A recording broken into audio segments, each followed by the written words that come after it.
Panipat college में। मैं हूं आपके साथ निधि और स्वागत है आपका हीरोज न्यूज। मुद्दा निकी यादव का नाम सुनते ही आप सबको लगता होगा कि ये विवाद बहुत लाजमी है कि हम इस पर वाद विवाद करें, इस पर चर्चा करें और साथ ही लोगों का जो भी इसमें पॉइंट ऑफ व्यू है उसको भी जाने। बेटी बचाओ बेटी पढ़ाओ का नारा लगाने वाले देश में अगर निर्भया जैसे और श्रद्धा जैसे केसेस हम सुनते हैं तो एक बार को हमारा दिल दहल जाता है।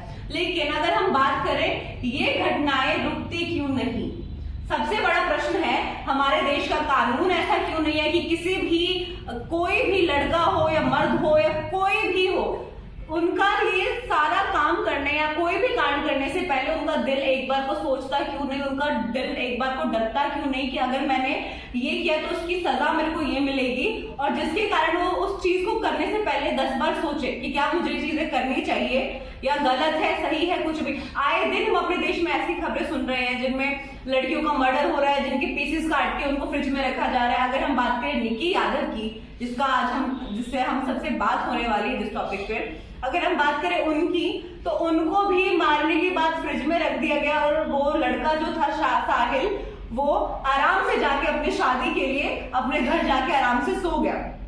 हम समझ सकते हैं कि कितनी दहशत होगी उस इंसान के मन में जिसने इतना बड़ा कदम उठाया और आराम से जाके सो गया। अगले दिन उसकी शादी थी, शादी की खुशियों में वो अपना मशहूर था, उसके माँ बाप जितने भी थे वो सारे उस चीज के लिए बहुत खुश थे कि हमारे बेटे की शादी है। पर क्या उनके माँ बाप ने कभी सोचा था कि उनका बेटा इतना बड़ा कदम उठाकर और बहुत आराम से आकर सो जाएगा।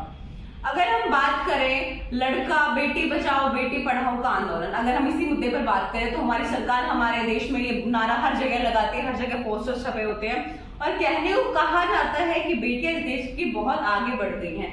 आइए अब हम जानते हैं क्या इस देश की बेटियां सच में सुरक्षित हैं, सच में ये देश आगे बढ़ रहा है बेटियों के मामले में, या आए दिन हम इन सारी चीजों से, ये घटनाओं से अवगत हो जाए कि आने वाले समय में ये चीजें ऐसे ही होती रहेगी। हमारे पास मौजूद है अभी मोहित, जिनसे हम उनकी राय पूछेंगे कि उनका कहना क्या है। वो खुद एक लड़के हैं, आइए उनका पॉइंट ऑफ व्यू जानते हैं कि ये केस में जो भी निकी यादव है या साहिल है, इसमें से क्या ऐसे कानून लानी चाहिए या कैसी सजा मिलनी चाहिए जिससे लड़कों का भी दिमाग एक बार को ठहरे और समझे कि ये कितनी बड़ी गलती है। ये जो कुछ भी हुआ ये बहुत गलत हुआ। ये हमारे लिए और मतलब ये लड़कों के लिए देखे तो बहुत शर्मनाक बात है और हमें इसे समझना चाहिए। ये बहुत गलत है और हमारे भविष्य के लिए भी ये बहुत गंदी चीज़ है, हमारे जो भी आने वाली पीढ़ी है उनके लिए भी। लेकिन सरकार जो कुछ कर रही है हम मानते हैं, मतलब कि सरकार भी अपनी तरफ से कर रही है, लेकिन लोगों में जागरूकता नहीं फैल रही। मेन पॉइंट ऑफ व्यू यही है। तो ज़्यादा से ज़्यादा हो सके तो हम जो हमारी नई जनरेशन है, जो यूथ है, हमें उसे जागरूक करना चाहिए जिससे कि ये चीज़ें रुक सके। अब जो कुछ हुआ बहुत शर्मनाक था और सरकार को भी इस चीज़ की तरफ ध्यान देना चाहिए। हम देखते हैं कि आए दिन कुछ ना कुछ घटनाएं ऐसी आती रहती है। आंकड़ों के हिसाब से देखें तो दिन के 5 या 7 केस होते हैं, साल के लगभग 400-500 के करीब हो जाते हैं।